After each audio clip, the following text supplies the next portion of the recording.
18-20 কোটি মানুষকে কিন্তু আমাদের কৃষকরা খাওয়াচ্ছে। অবশ্যই। মানে এটা এটা এটা মিরাকেল কিন্তু। এটা যদি একবার ভাবি আমরা ব্যাপারটা। মানে একসময় তো আমরা আমদানি নির্ভর ছিলাম। এই চালও আমদানি করতে হইতো। এখন তো লাগছে না। মাছ আমদানি করতে হচ্ছে না। সবজি করতে হচ্ছে না। কিছু করতেছে সেটা অন্য জিনিস। But we are sufficient. এটা দেখে আমি দুটা পয়েন্ট আপনাকে বলি আজকের এই প্রোগ্রামের মাধ্যমে। প্রথমত হচ্ছে আমরা বাংলাদেশে ওয়ার্ল্ডের one of the top producer এগ্রিকালচারের দিক থেকে, কিন্তু আমরা কিন্তু ওয়ার্ল্ডের one of the top food importer. ধরেন ভাই আমি একটা এক্সাম্পল বলি, আমাদের দেশ আরএমজিতে ওয়ার্ল্ডের সেকেন্ড ও থার্ড। আপনি জানেন আমরা প্রতি বছর কত ডলারের তুলা আমদানি করি? $3.5 বিলিয়ন। মানে এটা মার্জিনটা হিসাব করলে আমি শুনেছি প্রায় 70%ই আমাদের ইম্পোর্ট করতে হয়। মানে কিসের, ফুড নাকি? না, আরএমজির। আরএমজি, হ্যাঁ ওটা তো আছে, কিন্তু তুলার ক্ষেত্রে 99% আমরা ইম্পোর্ট করি। $3.5 বিলিয়ন তুলা। এবার ভাই আপনাকে একটা অন্যভাবে কথা বলি ভাই, আমাদের জন্য সামনে একটা ভয়ঙ্কর দিন আসতেছে। কৃষকের ছেলে আর কৃষক হতে যাচ্ছে না। আপনি আজকের এই প্রোগ্রামের মাধ্যমে যদি বলেন যে মাহমুদ আমি একটা সার্ভে করব 1000 কৃষকের উপর, বা আপনার এই মানে নিজের বলার মতো একটা গল্প এই প্ল্যাটফর্ম থেকে সবাইকে বললেন যে তোমরা প্রত্যেকে 10 জন কৃষকের কাছে একটা সার্ভে করবা যে আপনি কি চান আপনার সন্তান আর কৃষিকাজে আসুক।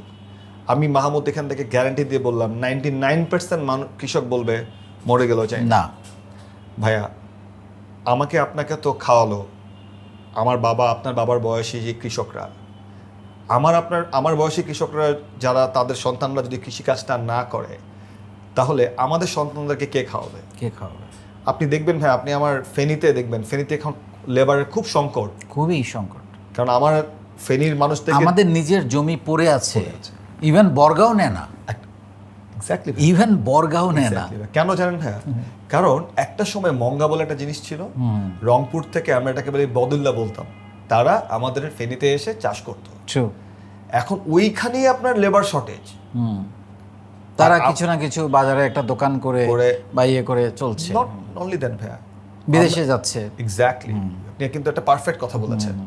আমাদের ফেনীর মানুষ চিন্তা করছে যে জায়গা জমি যে আছে বিক্রি করে মিডল ইস্টে পাঠাও। বাবা আমি কষ্ট করছি, তুই কষ্ট করবি না, আমি রোদ বৃষ্টিতে খাটছি, তুই বিদেশে থাকবি। তাহলে ভাই যদি কৃষিকাজে যদি কৃষকের সন্তান যদি কৃষিতে না আসে, তাহলে আপনার নেক্সট জেনারেশনে খাবারটা কে দিবে? লেবার শর্টেজ অলরেডি বাংলাদেশে শুরু হয়েছে। দ্বিতীয়ত ভাই আমি দেখেছি, তার মানে এটা আলটিমেটলি আমাদের তোমাদের মতো ভদ্র কৃষকরা এখানে ঢুকে যাবে টেকনোলজি ব্যবহার করে। এটি একমাত্র সমাধান। কারণ ভাই আপনি দেখেন যে আমি কৃষকদের সাথে কথা বলেছি, তারা আমাকে বলছে যে আমার ছেলে যদি ঢাকাতে গিয়ে ফুড পান্ডাতে ডেলিভারি ম্যানে কাজ করে, ও চোখ বন্ধ করে মাসে 30,000 টাকা কামায়, 25,000 টাকা কামায়। আর এই যে কৃষিকাজ করলাম, করে এত কষ্ট করে রোদ বৃষ্টি দিয়ে কখনো দাম পাই কখনো দাম পাই না, এইটা করে আমি এই অনিশ্চয়তার মধ্যে আমার সন্তানকে কেন রাখবো?